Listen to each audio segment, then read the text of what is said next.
తినడం కూడా ఓ పండగే. మొరాకో మరి మాకో? పూర్తి వివరాలకు చదవండి రేపటి సాక్షి దినపత్రిక. 2 ఏళ్ల క్రితం జాన్వీ కపూర్ సినిమాలంటే బాలీవుడ్ లో చాలా క్రేజ్ కనిపించేది. కానీ ఇప్పుడు అలాంటి క్రేజ్ కనిపించడం లేదు.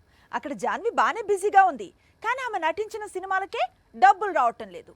ఈ సిచ్యువేషన్ లో ఆమె నటించే తెలుగు సినిమాలపైనే ఆమె కెరీర్ ఆధారపడి ఉంది. 2018లో ధడక్ మూవీతో హిందీ ఇండస్ట్రీలోకి హీరోయిన్ గా అడుగుపెట్టింది జాన్వీ. అప్పటి నుంచి 10 సినిమాలకు పైగా నటించింది. కానీ జాన్వీకి చెప్పుకోదగ్గ విజయం మాత్రం రాలేదు. జాన్వీకి నటిగా పేరు తెచ్చే చిత్రాల సంఖ్య మరీ తక్కువ.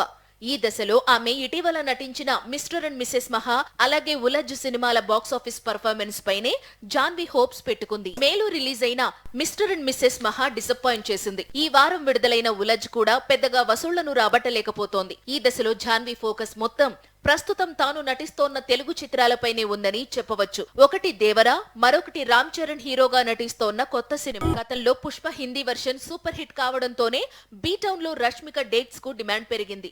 సందీప్ వంగా తెరకెక్కించిన యానిమల్ రిలీజ్ తర్వాతే తృప్తి నేషన్ క్రష్ గా మారింది.